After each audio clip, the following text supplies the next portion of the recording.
नमस्ते सर।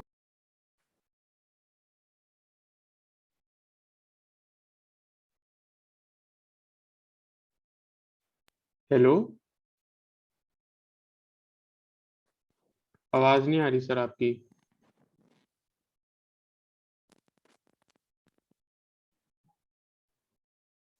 आई नहीं। एक मिनट यार। अच्छा, अब देखना जरा। आ गई सर।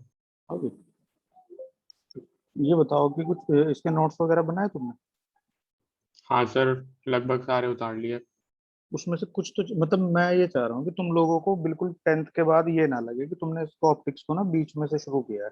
इसलिए मैंने नोट्स वगैरह ना तुम्हें बिल्कुल बिगिनिंग से सेंड किए हैं, जहाँ से बिल्कुल ऑप्टिक्स शुरू होती है। हाँ सर, एकदम डिटेल्ड थे वो हाँ तो। मतलब ये इसमें ऐसा है ना कि देखो, ये टॉपिक किसी से बहुत ज्यादा रिलेटेड नहीं है ना, इसका बहुत ज्यादा मैकेनिक्स से रिलेशन है ना किसी और टॉपिक से। तो इसको हम अगर इंडिविजुअली भी कर सकते हैं तो कम से कम ये तो सारा का सारा होना चाहिए। जी सर। दूसरा जो इसमें वेव ऑप्टिक्स वाला पार्ट है वो जरूर 11th की साउंड वेव से रिलेटेड है, उसको हम तभी देखेंगे जब वो होगा। पर फिलहाल तो भी जो अपने बस की है वही कर लेते ठीक है सर। हैं। ये बाकी ध्रुव एंड पार्टी कहाँ है, आगे थे? सर मैं तो क्लास में ही हूँ। सर और कौन नहीं है? अमन? मैं भी आ गया सर। आ गए सर सब। हेलो? लगभग एक आधा जना रह रहा है शायद। ये वो लड़की आती है वो नहीं है। हाँ, वो नहीं है बस।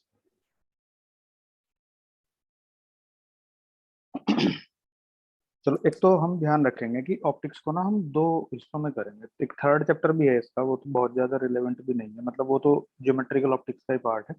पर मेन जो ऑप्टिक्स है इसको हम दो कैटेगरी में डिवाइड करते हैं। इनमें से मेजर पोर्शन जो है इसका, मतलब टेंथ में कवर हो जाता है ज्योमेट्रिकल ऑप्टिक्स का, जो तुम्हें नहीं पढ़ाया गया। मतलब मुझे भी इस बात का बहुत दुख है कि टेंथ का सिलेबस अब इन्होंने इतना घटिया कर दिया कि उसका कोई लिंक जो है 11th या 12th से नहीं रहा। अब तुम देखना कि मैं तुम्हें बीच बीच में बताता रहूंगा कि हमारे टाइम पे टेंथ का कितना सिलेबस था ऑप्टिक्स में, अब कितना छोड़ा है इन लोगों ने। उसके बाद अगर हम देखेंगे तो मेजर पोर्शन है ज्योमेट्रिकल ऑप्टिक्स का जो टेंथ में हो जाता था। देखो, जो पूरी ऑप्टिक्स है इसको हम दो कैटेगरी में डिवाइड करेंगे। एक ज्योमेट्रिकल ऑप्टिक्स है, दूसरा इसमें फिजिकल ऑप्टिक्स है। ज्योमेट्रिकल ऑप्टिक्स में हम ज्योमेट्री से रिलेटेड जो भी लाइट की प्रॉपर्टीज हैं, रेक्टिलिनियर प्रोपगेशन है, रिफ्लेक्शन है, रिफ्रैक्शन है, मतलब नॉर्मली जिसमें तुमने देखा होगा कि मिरर का या ट्रांसपेरेंट मीडियम का रोल है कि ये लाइट इंसिडेंट हो रही है और ये सेम एंगल पर रिफ्लेक्ट हो रही है। तो इसमें क्या होता है नॉर्मली कि ये एंगल इसके इक्वल है, इस exterior angle sum of to interior angles के इक्वल है, या फिर सिमिलर ट्रायंगल की प्रॉपर्टी लगती है। मतलब जो भी लॉज इंप्लीमेंट होंगे वो सीधे सीधे ज्योमेट्री से रिलेटेड होंगे, जो तुमने 9th 10th में ज्योमेट्री पढ़ी है। Okay yes sir. सर। इसमें हम लोग rectilinear propagation of light,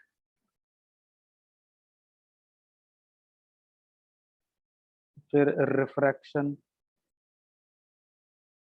reflection, फिर इसी में ही हम लोग जो ऑप्टिकल इंस्ट्रूमेंट्स वगैरह हैं वो भी इसी का ही पार्ट। ये सब चीजें हम ज्योमेट्रिकल ऑप्टिक्स में पढ़ेंगे और यही हमारा फर्स्ट सेक्शन होगा स्टडी करने में। जो सेकंड सेक्शन है ये फिजिकल ऑप्टिक्स का है। इस सेकंड सेक्शन के फिर से दो पार्ट हैं। ये हर्षित नहीं आया है?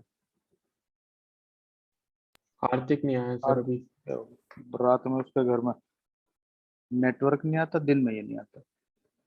वो चक्कर में तो नहीं था कहीं रात को 11 बजे क्लास हो गया। फिजिकल ऑप्टिक्स बता में तो दिया था आपने। फिजिकल ऑप्टिक्स में क्या होगा, इसको हमने फर्दर दो कैटेगरी में डिवाइड किया है भाई।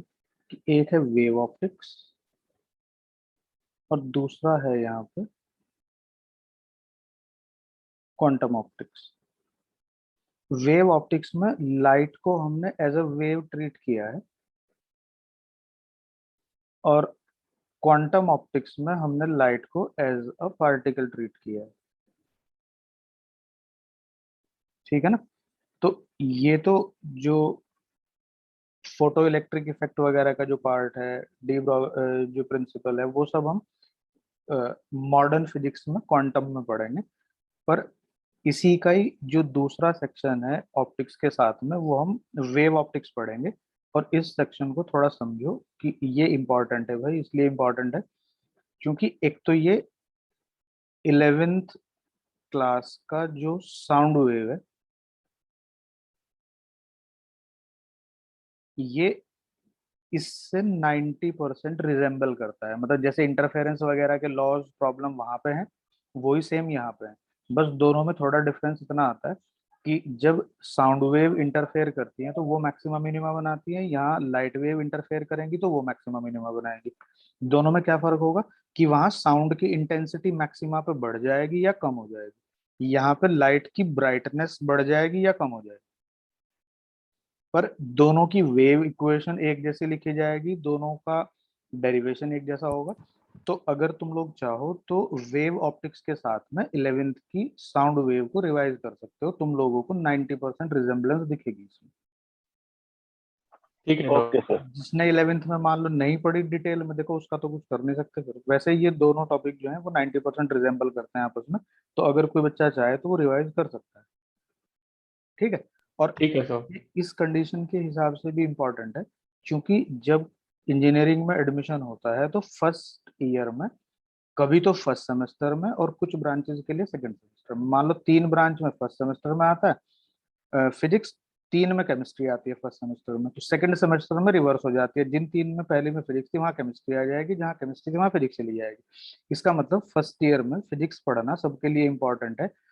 मतलब वैसे तो इंजीनियरिंग की सारी ब्रांच ही फिजिक्स के ऊपर बेस्ड होती है, पर ये तो सबके लिए कंपलसरी है कि उसको वेव ऑप्टिक्स पहले साल में ही पढ़नी पड़ेगी। तो वेव ऑप्टिक्स जितनी पॉसिबल हो जाएगी मैं तुम लोगों को यहाँ करा दूंगा, उसके आगे नॉर्मली वहां पे होती भी नहीं है। न्यूटन्स रिंग वगैरह का काम है, वो मैं तुम्हें थोड़ा डिटेल में समझा दूंगा 1-2 दिन के लिए, तो थोड़ा ध्यान से समझ लेना। तुम्हारा फर्स्ट ईयर में भी बहुत सारा काम चल जाएगा अगर तुम्हारा इंजीनियरिंग कॉलेज में एडमिशन होता है, किसी में भी हो, ये बात ध्यान रख लेना, सब जगह पढ़ाई जाती है। तो ये नोट्स वगैरह तुम संभाल के रख लेना, फिर नहीं तो बच्चे ना चिल्लाते फिरते हैं कि सर एक बार नोट्स दे दो, किसी से दिलवा दो, अपने तो खो देते हैं। Okay sir.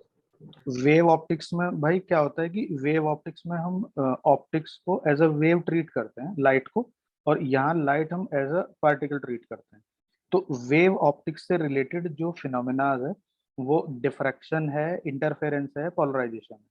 ये सारी चीजें तुमने, हो सकता है मुझे नहीं पता तुमने 11th में पढ़ी है या नहीं पढ़ी है, पर 11th में भी ये सारे फिनोमेना साउंड के साथ रिलेटेड हैं। इंटरफेरेंस है, पोलराइजेशन भी है वहां पे। सर कंस्ट्रक्टिव और डिस्ट्रक्टिव। हाँ वही, वहां पे कंस्ट्रक्टिव और डिस्ट्रक्टिव इंटरफेरेंस साउंड के केस में होता है भाई, यहाँ लाइट के केस में वहां पे इंटेंसिटी जो होती है वो कम ज्यादा होती है। वहां लाउडनेस बढ़ जाती है साउंड की। देखो तुम्हें अगर याद हो थोड़ा सा, इंटेंसिटी किसी भी वेव के एम्पलीट्यूड के प्रोपोर्शनल होती है, स्क्वायर। Yes sir. तो जहां पे कंस्ट्रक्टिव इंटरफेरेंस होता है वहां पे आई मैक्सिमम और आई मिनिमम, मैक्सिमम और मिनिमम इंटेंसिटीज का रेशो, ये A1 प्लस A2 का स्क्वायर, वहां पे एम्पलीट्यूड कंस्ट्रक्टिवली ऐड होते हैं, और A1 माइनस A2 का स्क्वायर। चूंकि कंस्ट्रक्टिव इंटरफेरेंस में दो वेव्स एक दूसरे को सेम फेज में एक दूसरे से अप्रोच करती हैं, और डिस्ट्रक्टिव इंटरफेरेंस में दो वेव्स अपोजिट फेज में एक दूसरे को इंटरफेयर करती हैं, ऐसे। ये नेगेटिव के नीचे इसका पॉजिटिव आएगा, इसके पॉजिटिव के नीचे इसका नेगेटिव आएगा, तो ये नेट एम्पलीट्यूड को थोड़ा सा रिड्यूस कर देती है, ऐसे। और यहाँ क्या यस होता है, सर। यहाँ पे जो नेट एम्पलीट्यूड है ये कंस्ट्रक्टिव इंटरफेरेंस में बढ़ बढ़ जाता जाता है। है। तो इस वजह से यहाँ क्या होता है भाई, यहाँ लाउडनेस बढ़ जाती है इन जगहों पे, इन जगहों पे लाउडनेस कम हो जाती है। यहाँ पे हम इन इंटेंसिटी को लाउडनेस की बजाय ब्राइटनेस की टर्म में बात करेंगे, कि जहाँ ज्यादा लाइट होगी वहां पे ज्यादा ब्राइटनेस होगी, जहाँ लाइट डिमिनिश होगी मतलब इंटेंसिटी रिड्यूस होगी, वहां पे लाइट की इंटेंसिटी कम हो जाएगी। कुछ कह रहे हो, बोलो। सर वो पहले में चल नहीं रहा था तो समझ नहीं आया आपने कहाँ से स्टार्ट करा क्या करा। यार तेरी साथ ही ऐसा भाई क्यों होता है यार, मुझे समझ नहीं आता। तो ना हनुमान जी के मंदिर में प्रसाद चढ़ा के आ जा कल, ठीक है? ठीक है। ये तेरे साथ ना कुछ अजीब अजीब तरह के चोचले होते रहते हैं भैया, किसी के साथ नहीं होते ऐसे, जैसे कांड तेरे साथ। कल तूने सबकी छुट्टी करवा दी। ठीक है सर। तेरा कौन सा कनेक्शन है नेट का? तो वाईफाई, क्या? वाईफाई है सर। अबे वाईफाई किसी कंपनी का तो होगा। वाईफाई। Tender router. तूने ऐसी ऐसी कंपनी चूज कर रखी है, सुनी ना कि।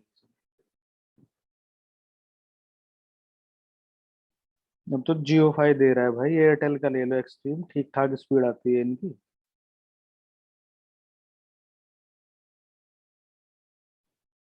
और भाई ये जो दूसरा केस है क्वांटम ऑप्टिक्स में, इसमें हम पार्टिकल को ट्रीट करते हैं एज अ पार्टिकल। इसमें अगर तुम्हें याद हो, फोटो इलेक्ट्रिक इफेक्ट भी तुमने केमिस्ट्री में जरूर पढ़ा होगा। हाँ सर, वो सर पेज 2 पे आपने क्या बताया, I max bye I mean? मैंने भाई साउंड का बताया है थोड़ा सा, कि इंटेंसिटी जो मैक्सिमम और मिनिमम होती है, जो लाइट के केस में होती है वही साउंड के केस में होती है। ये दोनों पे वैलिड है। तो मैं ये बता रहा था कि जो ऑप्टिक्स है, वेव ऑप्टिक्स, वो साउंड वेव के बिल्कुल पैरेलल है, एक जैसे फॉर्मूले होते हैं यहाँ। यही फॉर्मूला साउंड में भी लगेगा, यही फॉर्मूला लाइट में भी लगता है। तो मैं रेफरेंस बता रहा था कि ये दोनों कॉमन है एक दूसरे के। तो सर यहाँ पे आप डिराइव नहीं करवाओगे? कि भाई जब वेव ऑप्टिक्स की बारी आएगी तब कराऊंगा ना, अभी तो मैं सिर्फ बता रहा हूँ, रेफरेंस बता रहा हूँ कि ये चीजें कॉमन है। अभी तो तुम पेशेंट को बता रहे हो कि भाई तुझे बुखार हुआ तुमने चीर फाड़ शुरू कर दी पहले ही उसकी। ठीक है सर। अब तो बेटा मुझे इस बात का भी डाउट है कि तू पक्का डॉक्टर ना तो फर्जी वाला बनने वाला, सही बता रहा हूँ मुझे।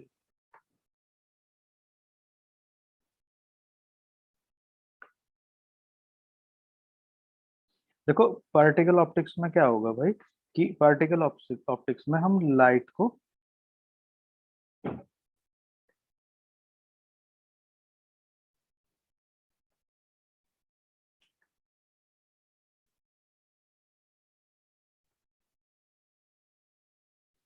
को हम as an energy packet treat करते हैं।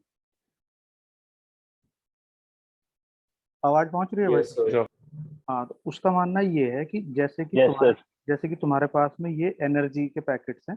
जैसे पत्थर नहीं होता, पत्थर में काइनेटिक एनर्जी होती है, किसी के सर पे मारो तो पता चलता है। तो यस सर। ये जैसे लाइट आ रही है ऊपर से, तो इसमें उसने कहा कि हमारे पास बहुत सारे एनर्जी के पैकेट्स हैं, और जिन पैकेट्स की जो एनर्जी है वो एच न्यू या फिर एच सी बाई लेमडा ये होती है। और जब ये किसी दूसरे मटेरियल के सरफेस पे प्रेजेंट एटम से स्ट्राइक करता है, तो उस एटम में न्यूक्लियस होगा एटम का, उसके चारों तरफ इलेक्ट्रॉन्स रिवॉल्व कर रहे होंगे। तो जैसे ही ये एनर्जी पैकेट्स उन इलेक्ट्रॉन को टक्कर मारते हैं, तो ये इलेक्ट्रॉन अपनी जगह छोड़ देते हैं एक्साइटेड स्टेट में से, फिर ये उसको छोड़ के बाहर की तरफ आ जाते हैं। मतलब लोअर स्टेट से higher yes higher sir. State में आ जाएंगे, कभी हाँ कभी सर, हायर और स्टेट। बची एनर्जी काइनेटिक एनर्जी में। हाँ, एक तो आएगा उसको उसकी सरफेस तक लाने में, और जो बाकी अगर एडिशनल हाँ सर, एनर्जी बाकी काइनेटिक में चली वो जाएगी। उधर भाग जाते हैं। तो ये ऐसी सिचुएशन हम पार्टिकल ऑप्टिक्स में लाइट को एज ए पार्टिकल ट्रीट करके हम करते हैं। और इसका एग्जांपल फोटो इलेक्ट्रिक इफेक्ट में ठीक से समझा जाएगा जब हम फोटो इलेक्ट्रिक इफेक्ट वाला चैप्टर पढ़ेंगे। समझ गए ना ओके भाई? सर। ठीक है सर। तो ये जो क्वांटम ऑप्टिक्स है, ये मतलब बेसिकली ऑप्टिक्स में हम ये तीन चीजें ही पढ़ेंगे: ज्योमेट्रिकल ऑप्टिक्स, वेव ऑप्टिक्स और क्वांटम ऑप्टिक्स। क्वांटम से मतलब है क्वांटा, मतलब पैकेट। यहाँ पे वो एनर्जी पैकेट के रिगार्डिंग बात होती है। समझ आ गई भाई बात? यस सर, आ यस गई। सर। मतलब तुम लोग कोई भी ये मत सोचना कि ऑप्टिक्स में तुम्हारे से कुछ मिस हो गया। मैं कोशिश कर रहा हूँ कि ये तुम्हारे से, बस ये समझो कि आज तुमने लाइफ में पहली बार ऑप्टिक्स पढ़ी है, 9th में नहीं पढ़ी, 10th में नहीं पढ़ी। तो सब कुछ पढ़ा के चलाएंगे जिससे कि चीजें नॉर्मल तरीके से समझ आ जाए। अब देखो, तुम अपने घर पे किसी फैब्रिक को ऑब्जर्व करो, किसी सरफेस को, तो वो तुम्हें बिल्कुल एकदम कॉन्टिन्यूअस दिखाई देता है। हाँ सर। अगर तुम किसी फैब्रिक को नेकेड आई से ऑब्जर्व कर रहे हो तो वो तुम्हें कंटिन्यूअस दिखाई देगा। पर अगर तुम उसको लेंस से देखोगे तो तुम्हें उसमें अलग अलग उसके जो फाइबर्स हैं वो दिखने लगेंगे। Yes sir. अगर तुम अपनी ड्राइंग पे कोई एक पेंटिंग बना रहे हो, तो उस पेंटिंग को भी तुम दूर से देखो, जैसे तुम टीवी स्क्रीन को ही देखते हो नॉर्मली, तो या मोबाइल की जो स्क्रीन है वो भाई कंटिन्यूअस थोड़ा ही होती है, छोटे छोटे उसमें भी तो वो हाँ छोटे छोटे पिक्सल्स होते हैं सर। हाँ, ये डीपीआई वगैरह से हम रिजोल्यूशन मार्क करते हैं उसका।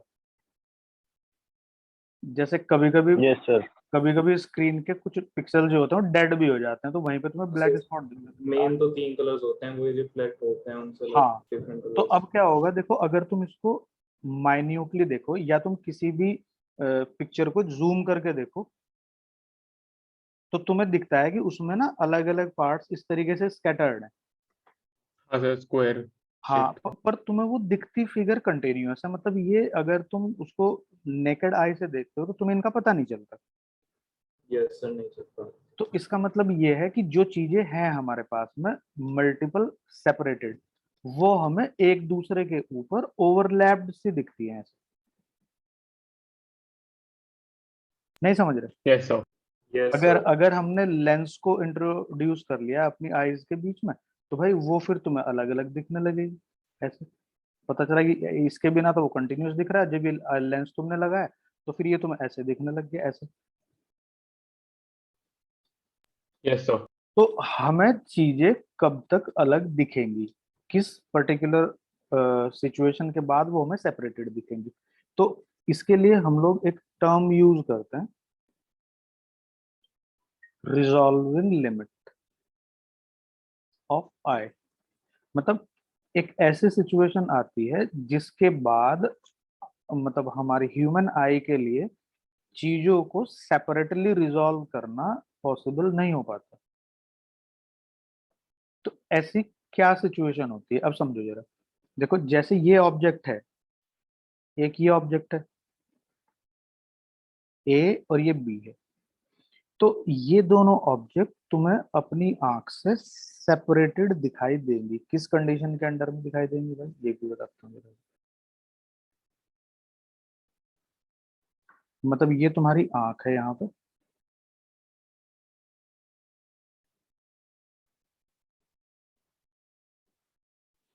तो ये दोनों ऑब्जेक्ट्स तुम्हारी आंख पे एक एंगल सबटेंड कर रही है ना, यस सर। यस जिसको सर। जिसको हम लोग विजुअल एंगल भी नॉर्मली कहते हैं।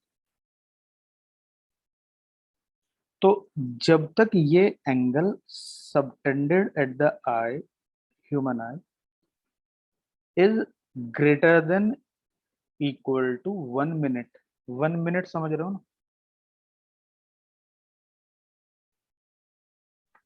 1 डिग्री में 60 मिनट्स होते हैं। हाँ, अगर हम 1 डिग्री को देखते हैं, जैसे भाई 30 डिग्री है, फिर 31 डिग्री है, तो 30 डिग्री से 31 डिग्री तक का जो 1 डिग्री है, अगर उसको आप 60 इक्वल सेक्शंस में डिवाइड करते हैं, तो एक जो सेक्शन है वो 1 मिनट का कहलाएगा। ये मिनट जो है टाइम वाला मिनट नहीं है, कभी तुम कंफ्यूज हो जाओ। तो हाँ। अगर ये angle subtended bye two closely placed objects is greater than equal to 1 minute at the human eye, then those two objects will be uh, separately or distinctly visible to the human eye. Otherwise, they will appear overlapped. नहीं समझ रहे हो? मतलब blur दिखेंगी। मतलब वो तुम उनको फिर डिस्टिंग्विश नहीं कर सकते एक दूसरे के से। अगर वो 1 मिनट से कम एंगल पे हो जाए तो तुम्हें वो दोनों एक दूसरे के ऊपर ओवरलैप दिखेंगे, तुम उनको डिस्टिंग्विश नहीं करते कि दो चीजें। ठीक है ओके सर। सर।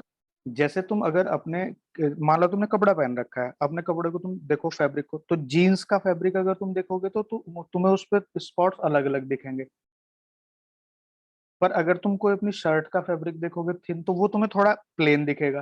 पर बहुत ज्यादा क्लोजली देखोगे तो फिर उसमें पता चलेगा यार ये तो मतलब एक तरीके से अलग अलग निटिंग यार्न से बना है। तो उसमें देखो जैसे जैसे हम अपनी आंख को थोड़ा सा नजदीक लाते हैं, तो ये विजुअल एंगल है थोड़ा बड़ा होता जाता है। हाँ सर। तो दूर से देखने पे चीजें एक दूसरे के ऊपर ओवरलैप ज्यादा दिखाई देती है। तुम भीड़ को देखो, अगर बहुत ज्यादा भीड़ है कहीं पर किसी रास्ते में, तो तुम्हें सबके सब एक दूसरे से काले काले सर दिखाई देंगे सबके, ऐसा लगेगा ये पूरी एक स्क्रीन है। और जब तुम बिल्कुल एकदम नीचे जाके देखोगे पता चलेगा यार ये तो अलग अलग आदमी है। समझ रहे हाँ हो ना सर। भाई? तो ऐसी सिचुएशन में दो Yes, sir. चीजें तुम्हें सेपरेटली विजिबल होंगी, डिस्टिंक्टली विजिबल, अगर तो angle subtended by those two objects is greater than equal to 1 minute.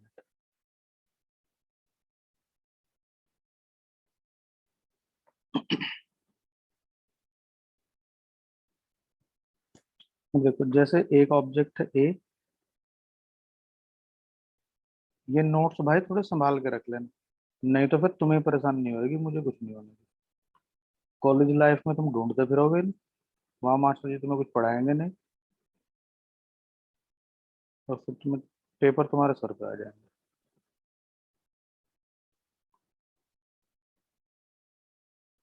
और आजकल इंजीनियरिंग हर कोई कर ही रहा है। ये जो जिस लाइन में ऑब्जेक्ट्स रखी हैं, वहां से हमारी जो आंख है भाई, वो डी डिस्टेंस पे है, और ये जो ऑब्जेक्ट्स सेपरेटेड हैं ये सपोज कीजिएगा स्मॉल डी डिस्टेंस पे है। एक तो तुम्हें याद होगा जब मैं तुम्हें कैलकुलस पढ़ा रहा था, तुम्हें पता, तुम्हें नहीं पढ़ाई मैंने, 11th वालों को पढ़ाई, तो उसमें स्मॉल एंगल के लिए साइन थीटा थीटा होता है, टेन थीटा थीटा होता है जब हम थीटा को रेडियन में मेजर करते हैं। Yes sir. तो एक तो Yes. मुझे Yes, sir. कि ये angle subtended at the eye by these two objects is less than equal to 1 minute. तो 1 मिनट छोटा एंगल है बड़ा है? छोटा सर। छोटा ही है, छोटे से भी छोटा है। तो हम यहाँ कह देंगे कि tan theta by two is nearly by 2। Theta theta theta by 2। Equal to D by two upon D. Yes sir. ये कंडीशन समझ आ गई ना भाई? आ गई सर। Yes, sir. आ गई अगर सर। अगर ये greater than equal to 1 minute है, then A and B are distinctly visible, otherwise नहीं, फिर ये ओवरलैप दिखाई देंगे। अरे स्कूल खुल रहे हैं कि बंद हो रहे Okay, sir. खुल सर तो रहे खुले हैं। हुए हैं। हैं? स्कूल खुल रहे हैं, क्या करा रहे हैं ये लोग? एसी चल रहा है स्कूल में तो मेरे। एसी लग गए स्कूल में? ऑल्टरनेटिंग करंट है। मैं तो देखता हूँ आराम करो, स्कूल में एसी लगवा दिया। तो मेरे यहाँ तो हो गया सिलेबस पूरा, मतलब लास्ट अच्छा चैप्टर के क्वेश्चंस रह गए बस। अच्छा, तुम्हारा सिलेबस भी निपटा दिया इन्होंने? जी सर। Yes sir. क्या कौन सी दवाई खाते हैं ये लोग? इनसे पूछो, हम भी ले लेंगे। हमारे स्कूल में 3 दिन में इसी खत्म करा दिया था। इनसे ये पूछो तुमने कौन सी दवाई खाते हैं, हम भी ले लेंगे।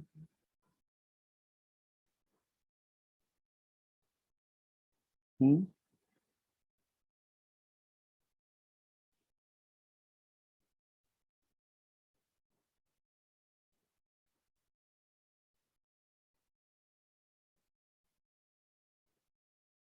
देखो जो लाइट है वो एक इलेक्ट्रोमैग्नेटिक वेव है, ठीक है ना? हाँ सर। और हमारी जो रेटिना है वो इलेक्ट्रोमैग्नेटिक वेव के लिए मतलब सेंसेशन रीड करती है। तो जैसे ये इलेक्ट्रोमैग्नेटिक रेडिएशन अपने रेटिना को टच करती है, तो वहां पर कलर्स आइडेंटिफिकेशन के लिए बायो वाले हैं, इन्हें ज्यादा पता होगा, कुछ रोड्स कोन्स जैसे स्ट्रक्चर होते हैं जो उन कलर्स सेल्स होते वगैरह, हैं सर, हाँ। हाँ उनको सेल्स आइडेंटिफाई करते हैं इस डिस्टरबेंस को। जैसे तुम्हारा मोबाइल फोन भी तो इलेक्ट्रोमैग्नेटिक वेव को रीड करता है, तुम्हें वो दिखाई नहीं देती। हाँ Yes, सर। sir. हाँ, तो हमारा रेटिना भी जो हमारे आसपास की सराउंडिंग रीजन से इलेक्ट्रोमैग्नेटिक वेव रिसीव करता है, उनमें से वो विजिबल लाइट की स्पेक्ट्रम को नर्व्स के थ्रू ब्रेन तक पहुंचाता है, तो फिर ब्रेन रीड करता है। एक्चुअल में जो हमारी आईज है ना वो नहीं देखती, हमारा ब्रेन देखता है। Yes sir.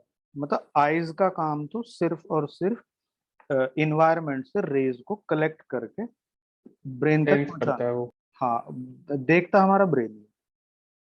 इसीलिए तुमने देखा होगा कि भाई अगर किसी आदमी की आंखें तो बिल्कुल ठीक है, पर उसके सर पे चोट लग जाए तो उसकी ना देखने की कैपेसिटी कभी कभी चली जाती है।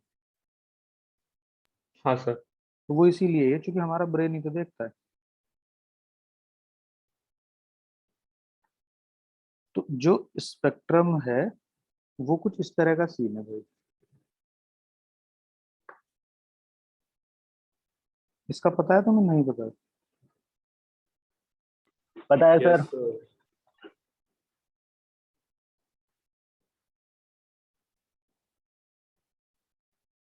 देखो ये स्पेक्ट्रम इस तरीके से डिजाइंड है कि ये इंक्रीजिंग ऑर्डर में वेवलेंथ है, और जो अपनी विजिबल लाइट है वो यहाँ से शुरू होती है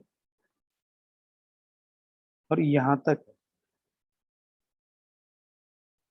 सिर्फ ये। अगर हम इसको थोड़ा ब्रॉड सेक्शन में अगर इसको देखते हैं, ये मैंने तुम्हें नोट्स वगैरह जो भेजे हैं उनमें पूरा डिटेल है सारी चीजों का। अब ये जो यहाँ 4000 से शुरू होती है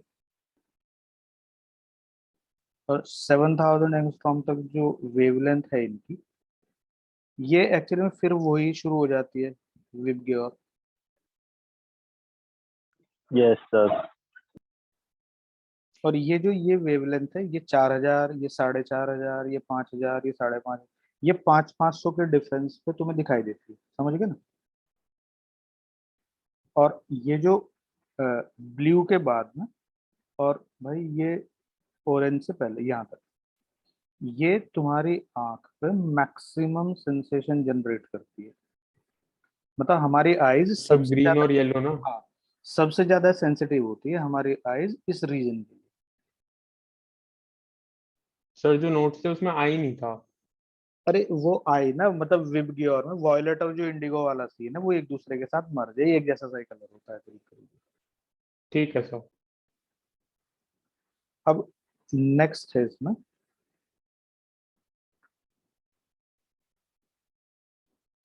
सारे नोट्स को जरा एक बार ठीक से मैनेज कर लेना। ये जो भाई नए बच्चे हैं ना, मैं तुम्हें भी बता दूं, कभी तुम लोग फोटो जो मैंने तुम्हें सेंड की है, कभी तुम सोचो कि इनकी फोटो स्टेट हम करा लें या प्रिंट आउट निकलवा लें, मतलब अपनी कॉपी अपने हाथ से लिख लेना, ज्यादा अच्छा रहता है। नोट्स अगर खुद के बनाए हो ना तो एग्जाम में ज्यादा काम है। नहीं तो दूसरे के लिखे ओके नोट्स सर। ये भी नहीं पता रहता कि कहाँ क्या लिखा है। अब जैसे ये एक मीडियम है, ये एक मीडियम है 2।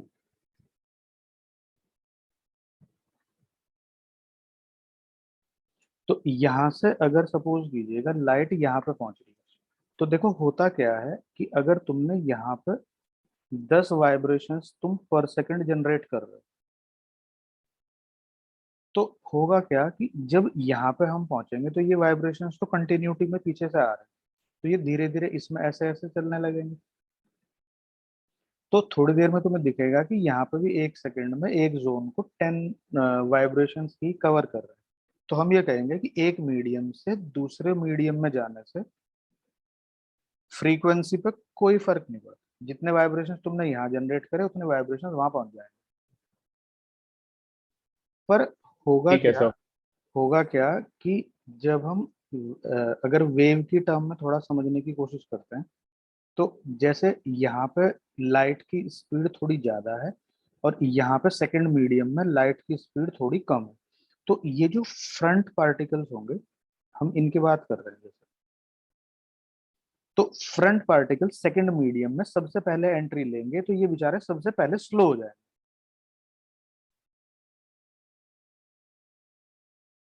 अगर मीडियम 2 में स्पीड ऑफ लाइट स्लो है, तो जैसे ये पार्टिकल सेकंड मीडियम में एंट्री लेंगे तो ये एकदम से क्या हो जाएंगे, स्लो हो जाएंगे। तो पीछे वाले तो अभी मीडियम 1 में ट्रेवल कर रहे हैं, तो इन दोनों के बीच के गैप पे तुम्हें क्या डिफरेंस दिखाई देगा? इंक्रीज हो जाए। अरे नहीं, ऐसा समझो भाई, तुम थोड़ा सा नॉर्मली समझने की कोशिश करो। देखो ये बहुत सारे आदमी एक दूसरे से 10-10 मीटर की डिस्टेंस पे हैं और ये मार्च कर रहे हैं। समझ रहे हो ना?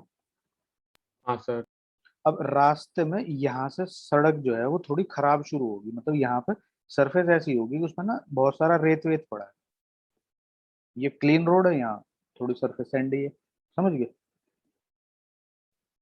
ठीक है सर। तो तुम मुझे ये बताओ, जब ये पहला आदमी अपना स्टेप यहाँ रखेगा तो इस सेकंड पर्सन तो अभी यही होगा ना, पहले वाले मीडियम में। होगा सर सर। Yes, sir. कितनी स्पीड होगी तो पुराने इसकी स्पीड तो सेम होगी, ये बेचारा तो इसमें घुसते स्लो हो गया, तो पहले और दूसरे आदमी के बीच में गैप का क्या होगा? डिक्रीज। कम हो जाएगा ना। अब दो हाँ वाले? आदमी हाँ सर। में पहुंच जाएंगे भाई, अब तीसरा, फिर तीसरा जैसे यहाँ तक तब तक पहुंचेगा तो ये स्लो चल रहा है, तीसरा फास्ट चल रहा है। तो यहाँ के कंपैरेटिवली जब ये पास तुम्हें पास यहाँ पे दिखेंगे तो इनके गैप यहाँ के कंपैरेटिवली क्या होंगे? कम हो डिक्रीज हो जाएंगे। जाएंगे। डिक्रीज हो जाएंगे, पर नंबर ऑफ पर्सन थोड़ा ही कम हो जाएंगे।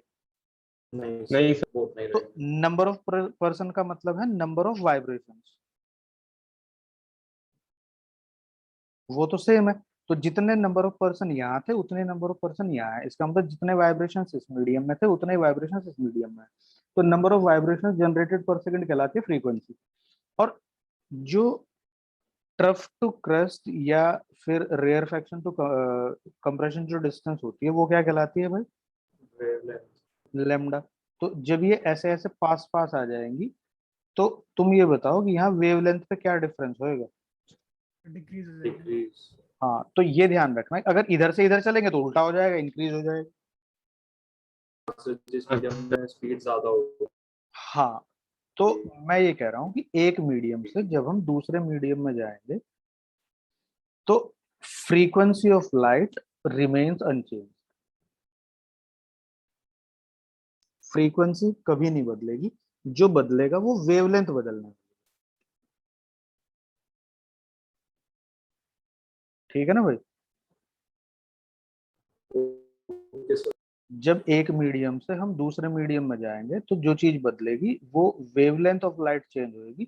और स्पीड, चूंकि अगर तुम्हें थोड़ा टेंथ वेंथ का याद है, v इक्वल टू होता है एफ लेमडा।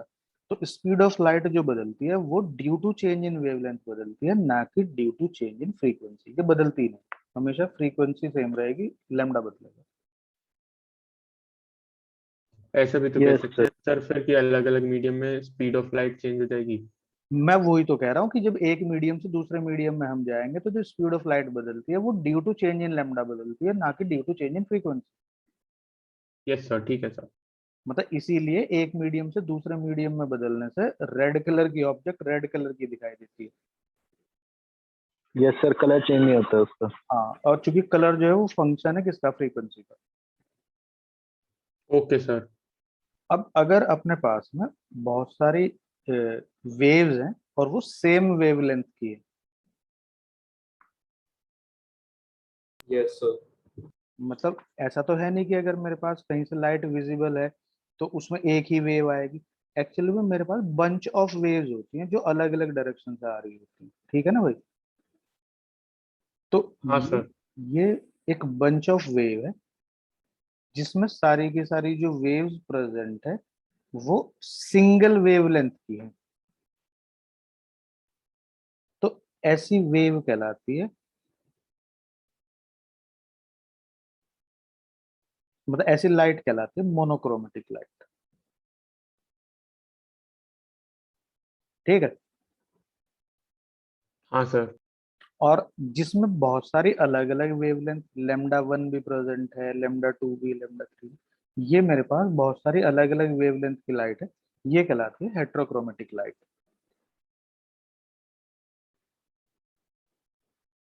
ठीक है? ठीक है सर। अब थोड़ा सा इंपॉर्टेंट बात तुम्हारे से पूछ लेता हूँ, फिर इसके बाद कल करेंगे काम। ठीक है? तुम नोट्स बना लेना इसके। मुझे ये बता दो कि जैसे साउंड है, जब साउंड ट्रेवल करती है तो एक एयर है और एक है, सपोज कीजिएगा, स्टील। इसमें से भी साउंड ट्रेवल करती है, इसमें से भी साउंड ट्रेवल करती है।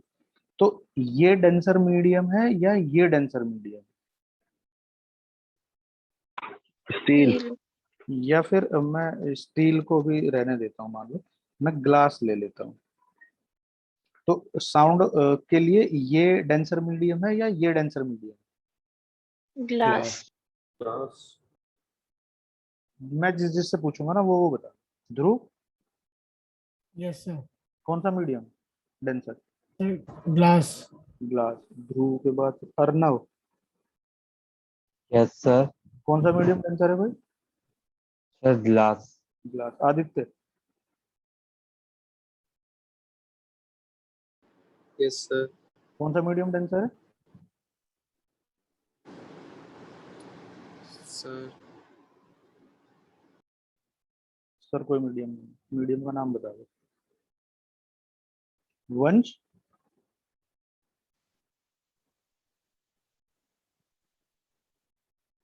बोलता है नहीं कोई। अक्षरित, ग्लास। ग्लास। और भी कोई रह गया क्या भाई? सिद्धांत। ग्लास। देखो अब ना तुम सारे के सारे फंस गए अच्छी तरीके से, मतलब सर एयर होना चाहिए। हाँ सर एयर होना चाहिए था ना। नहीं होना चाहिए था, मतलब क्यों होना चाहिए था ये देखो जरा ग्लास, ये भाई। हम किसी भी मीडियम को डेंसर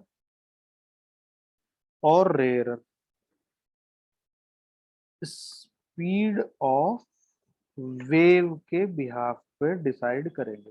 तुम ध्यान रखना, ग्लास में और स्टील में स्पीड ऑफ साउंड ग्रेटर होती है speed of sound in air से।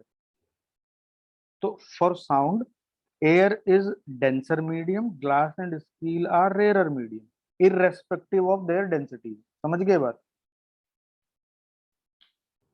ठीक है सर। एग्जाम में तुम्हारे 4 नंबर कट हो जाएंगे, इतनी सी बात पे ध्यान रखना। 3 को एक क्वेश्चन का और 1 नंबर दूसरे सवाल का चला जाएगा। तो तो क्यों हुआ था एक बार फिर से बता दो। भाई जिस मीडियम में स्पीड ऑफ वेव ज्यादा होती है वो रेयर मीडियम होता है, जिसमें स्पीड ऑफ वेव कम होती है वो डेंसर मीडियम होता है। तो साउंड की स्पीड स्टील और ग्लास में एयर से ज्यादा होती है, तो स्टील और ग्लास साउंड के लिए रेयर मीडियम है, एयर जो है वो डेंसर मीडियम।